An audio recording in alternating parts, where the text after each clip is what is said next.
Dr. Stephen Hale had everything a man could ask for. His dental clinic stood like a beacon of professionalism in a peaceful Massachusetts town. Patients praised his gentle demeanor, his soft voice, and the pristine white coat he always wore with pride.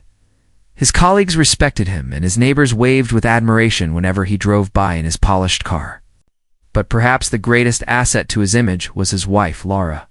Beautiful, educated, and kind-hearted, she was the type of woman who could light up a room without even trying.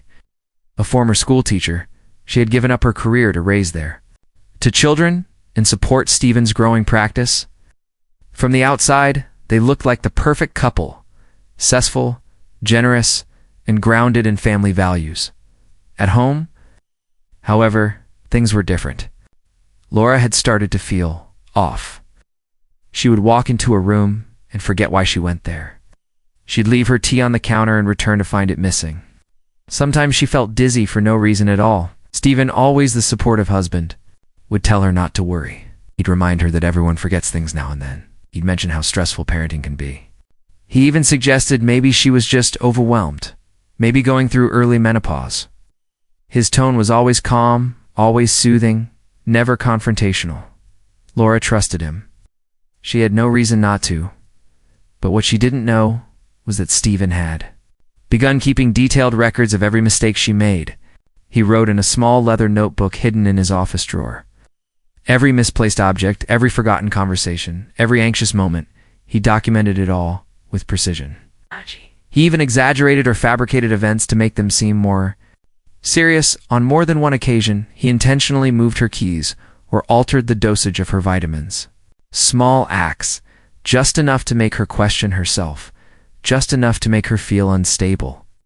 When Laura began second-guessing her memory, Stephen gently planted the idea that maybe something was wrong with her mind. And when she cried at night, feeling a sense of dread she couldn't explain, he held her hand and told her it was probably just anxiety. Friends noticed subtle changes in Laura. She was quieter than before, distracted. She stopped attending her weekly book club. At school events, she seemed distant, often staring blankly while others spoke around her. But no one asked too many questions. Everyone believed Laura was simply tired, like many mothers. And Stephen, with his reassuring words and calm concern, only strengthened that illusion. He would sometimes mention to close friends how worried he was about Laura. He'd say she wasn't quite herself, that she might be depressed or experiencing hormonal shifts. He always sounded sincere, always heartbroken, all the while Stephen was weaving a careful web. He wasn't just gaslighting Livye, he was building a case, one that he would later present to doctors, lawyers, and even their children. A version of events where Laura was unraveling, where he was the devoted husband doing everything he could to help her. No one saw the truth, that he was the architect of her confusion, that every moment of doubt in Laura's mind was part of his plan. And as she continued to spiral, unaware of the manipulation surrounding her, Stephen remained the perfect husband in everyone's eyes, quiet, kind, devoted, but beneath that calm exterior is a mind orchestrating one of the most chilling betrayals imaginable. Laura's world began to feel like it was closing in. The small lapses in memory turned into frightening episodes she couldn't explain. She would wake in the middle of the night, convinced someone had walked through the hallway. She'd hear a whisper or the faint sound of a door creaking open, only to find nothing there. Stephen would console her, brushing her hair gently and promising that everything was fine. He installed security cameras, explaining it would help ease her nerves. But each time she checked the footage, nothing unusual appeared. He would tell her the system must not have recorded, or that the noises were probably just the house settling. The more she insisted something was wrong, the more he assured her it was in her mind. The walls of their home, once warm and familiar, now felt cold and deceptive. Objects she distinctly remembered putting in one place would show up somewhere else. Her favorite mug vanished one morning, only to appear days later in a box in the attic. Laura began writing down what she did each day, desperate to track her actions, to prove to herself that her thoughts were real. But even her notes began to look unfamiliar. Dates were wrong. Words she didn't remember writing appeared in her own handwriting. Stephen encouraged her to rest, to stop stressing over every little thing. He offered to refill her medications himself and started handling her appointments. Bit by bit, Laura's independence faded. The children started looking at her differently. They whispered in corners when she was nearby. Stephen had already started preparing them for the idea that their mother wasn't well. He'd tell them she was tired, that she needed patience and understanding. He painted himself as the steady force holding the family together. Laura noticed how even her friends started pulling away. Fewer invitations came in. When she ran into neighbors at the grocery store, they smiled awkwardly, as if unsure of what to say. The isolation grew unbearable, and every time she tried to speak up to explain the strange things happening around her, the looks of concern only deepened. Her anxiety became constant. She struggled to sleep, waking up with her heart racing, drenched in sweat. Sat for hours just staring at the wall, too afraid to trust her own senses. One afternoon, she found her journal soaked and torn in the bathtub, though no one admitted to touching it. Her phone would reset unexpectedly, losing messages she swore she had saved. One by one, every part of her life became unreliable. Stephen remained her only constant, always near, always supportive, but always just out of reach. He never lost his temper. He never raised his voice. That calmness became its own kind of terror. Laura felt like she was disappearing. Her voice, her thoughts, her memories, everything that made her who she was slipping through her. Fingers and all around her, the people she loved seemed to believe a version of reality she couldn't recognize, a version shaped entirely by Stephen, the man she trusted the most. It all came crashing down one rainy morning when Stephen called. Emergency services, claiming Laura had suffered a severe mental break. He told them she had threatened to harm herself, had become delusional, and could no longer distinguish between reality and imagination. When the paramedics arrived, Laura was sitting in the living room, quiet and confused, clutching a cup of tea she didn't remember making. She asked what was happening, but no one answered her directly. The tone in the room was clinical, rehearsed. Papers were presented. Signatures had already been gathered. A bed was waiting for her in a nearby psychiatric facility. Laura tried to explain that there had been a mistake.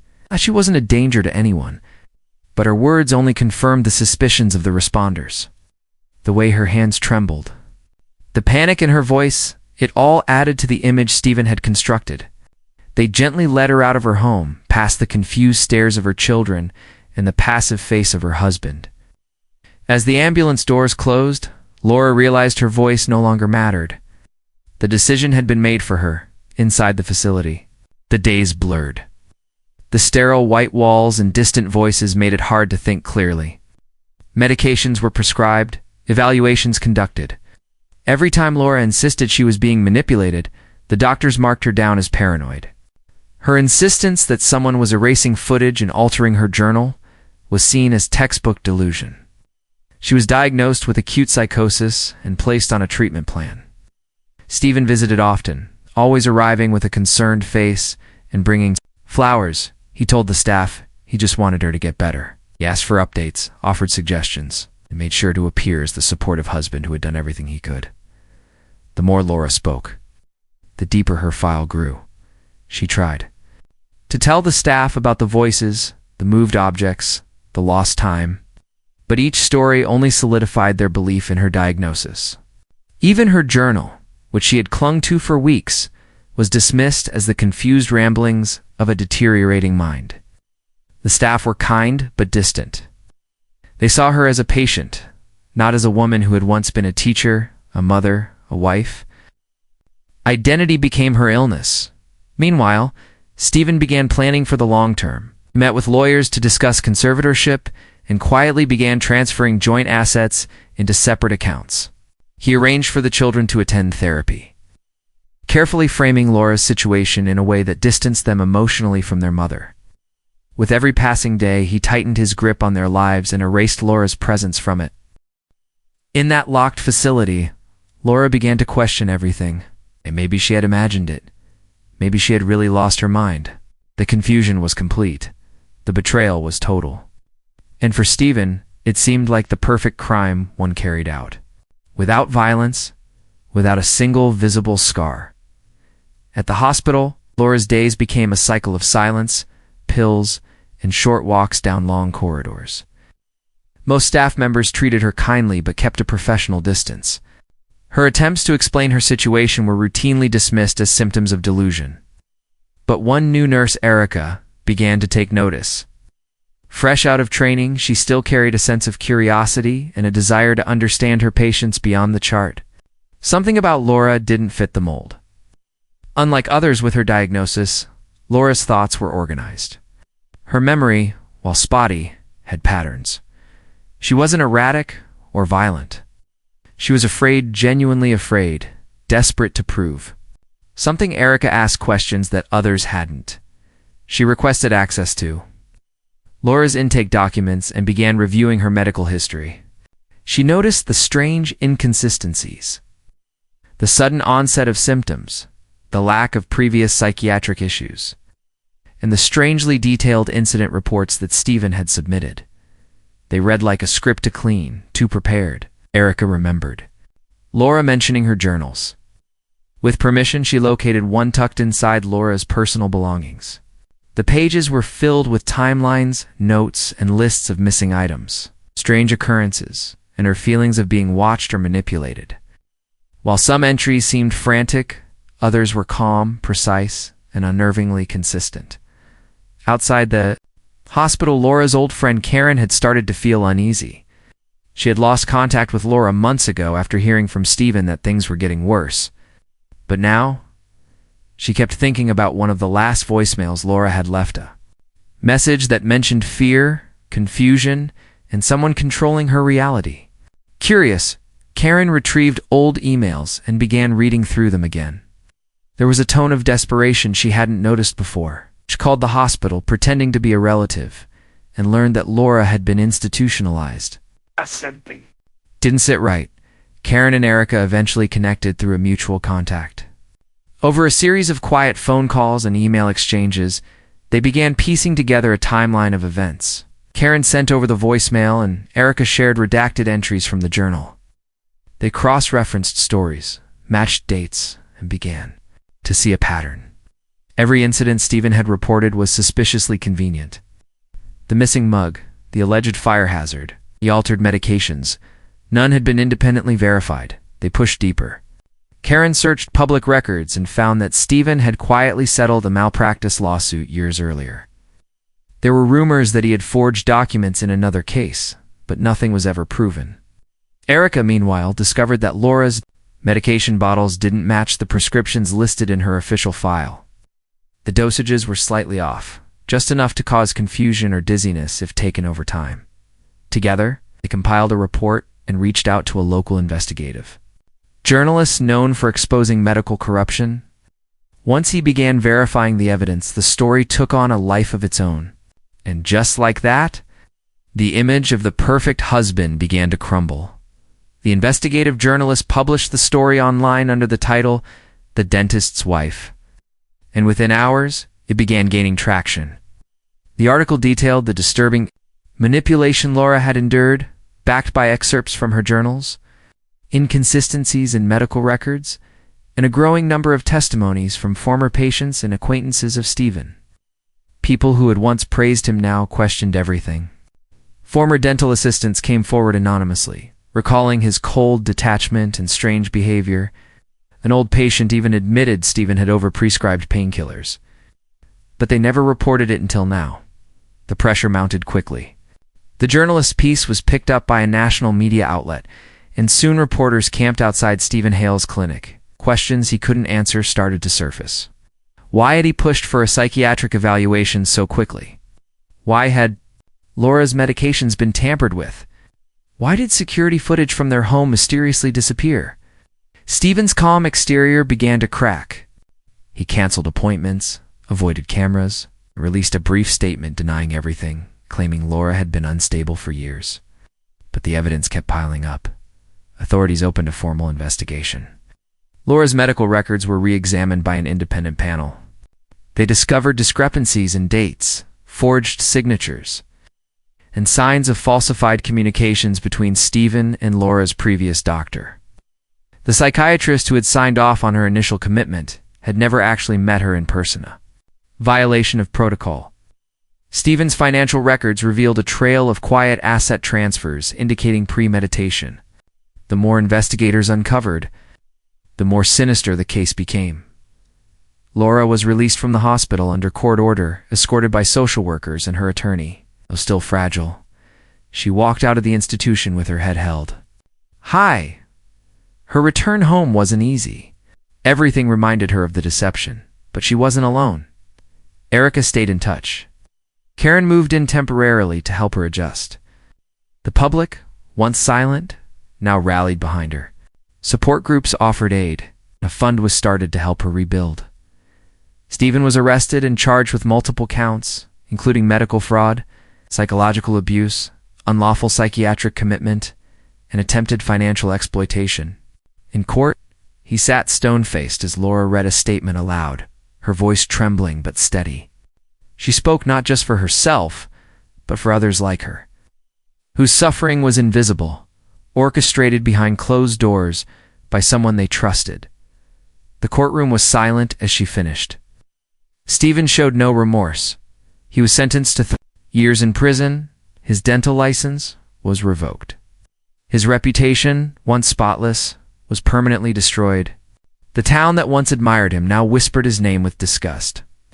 Laura, on the other hand, slowly began reclaiming her life. She started writing again, this time about resilience and survival. Her story was adapted into a documentary shared widely to warn others about emotional manipulation that leaves no physical scar. The truth had finally come out. Stephen had almost gotten away with it. But in the end, the web of lies he spun was no match for the strength of the woman he tried to erase. Still, people noticed things. Douglas was often seen around town during the day, shopping, going to bars, or sitting alone at coffee shops. He didn't seem busy. And though he always spoke fondly of Margaret, there was a distance between them. That didn't go unnoticed. At neighborhood gatherings, Margaret would come alone more often, she explained. Douglas wasn't feeling well, or that he had errands to run. But when he did appear, there was something cold about how he acted around her, smiling when others were looking, quiet when they weren't. Behind the closed doors of their home, Margaret began to feel the weight of that distance too. She wasn't naive. In her youth, she had seen how money changed people, and she had always been careful with who she trusted. For years, she had managed her assets on her own, keeping track of property records, bank accounts, and her life insurance policy, which was valued at $1.7 million. It had been set up after her first husband's death, with the intention of helping any future spouse or relatives with expenses. But with no children and very little family left, Douglas had become the sole beneficiary by default. Margaret had noticed small things at first: missing receipts, new items Douglas bought without telling her, and large cash withdrawals from their shared accounts. Once she discovered a valuable ring she had inherited was gone. Douglas said he thought she had misplaced it, but something about his tone made her stomach twist. She didn't argue. She just nodded and went silent, retreating into her thoughts. Instead of confronting him, she began documenting. It was a habit she had developed during her real estate years. Everything was backed up, every conversation written down, every expense tracked. She began keeping a separate notebook, one she hid in her home office.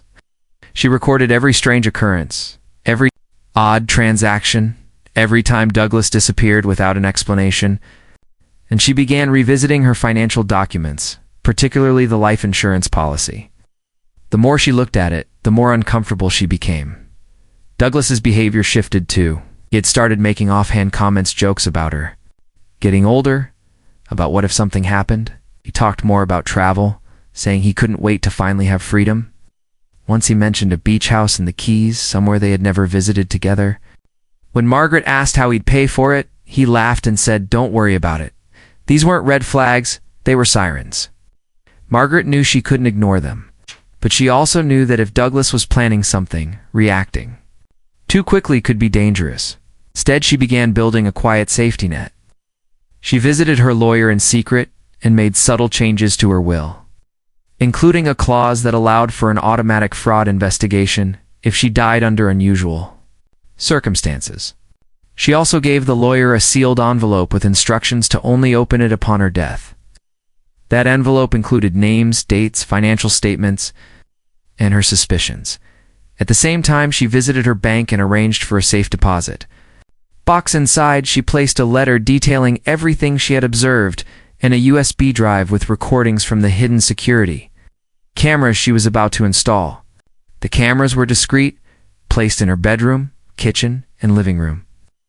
She paid in cash and set them up when Douglas was out one afternoon. She kept living as if everything was normal. She went on morning walks, had coffee with her neighbors, and even went out for dinner with Douglas once or twice a week. But her eyes never stopped watching. Her ears never stopped listening. She didn't sleep as easily anymore. Every time Douglas brought her tea, she pretended to sip it and poured it down the sink when he wasn't looking. Her world had become a silent battlefield, and she was preparing for the worst. Then something happened that changed the tempo. Douglas began asking about the policy directly. He wanted to know if she had updated her documents, if the beneficiaries were still the same. He brought it up casually, acting concerned about the future, but Margaret could hear the hunger in his voice. It was then she realized if she didn't act fast, the worst could happen sooner than she thought. But she wasn't ready to run. She had one goal now, to make sure that if he did go through with anything, he wouldn't get away with it. She was playing the long game, and every move she made from that point forward was done with one purpose in mind: to protect her truth and trap him with it. Margaret's days became quieter, but her mind never rested. Every sound in the house, every shift in Douglas's behavior, only added to the weight pressing down on her chest. She had lived alone for many years before marrying again. Silence had once been her peace, but now it felt like a warning. Something wasn't right, and no matter how much she wanted to ignore the feeling, she couldn't. Douglas's movements became more calculated. He spent more time in his home office, door locked, phone pressed tightly to his ear whenever Margaret walked by. Sometimes she caught bits and pieces of his conversations, half sentences, muffled by the door, words like "done soon," "keep quiet," or "clean break." It wasn't enough to accuse him of anything, but it was enough to convince her that she was not just imagining things. He had also started staying out later. He used to be home most evenings, watching TV or working out in the garage. Now he claimed he was helping a friend fix up a house across town or attending some late-night fitness class, but he never came home sweaty. He never brought home tools.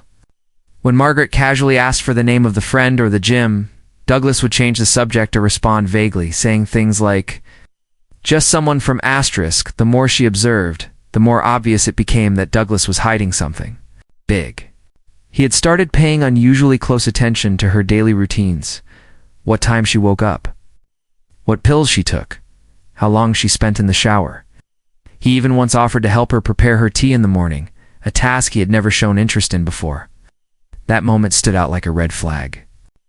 She took the tea with a polite smile, thanked him, quietly poured it down the bathroom drain. At the same time, her efforts to protect herself deepened. Margaret began backing up everything on encrypted USB drives, financial statements, emails, phone logs, even pictures of every room in the house. She knew Douglas had access to her computer, so she bought a second laptop and hid it in her closet under a box of old scarves. It was the same laptop she used to document the camera footage. Every night after Douglas went to sleep, she downloaded the clips from the hidden devices. She didn't know if he'd ever see them, but if something happened to her, the police, would her visits to the lawyer also increased? They had now become more than just check-ins. She was building a legal case without saying it out loud. She had asked her lawyer to include special instructions in her will, requirement that no death benefit could be released without a full medical review and a separate criminal investigation if she died from an accident, overdose, or any injury. It was an unusual clause, but her long-standing reputation as a serious and cautious investor made it acceptable to the insurance company. They filed it away, assuming it was just another quirk from a wealthy client. Margaret didn't tell anyone else about her suspicions. She had no close family and very few friends left. Over the years, she had grown more private, trusting only a small circle of business contacts and her lawyer. But even if she wanted to speak to someone, she knew how dangerous it would be. If Douglas caught wind that she was on to him, there was no telling what he might do. She played her role carefully, smiling at dinner, laughing at his jokes, letting him believe that she was none the wiser.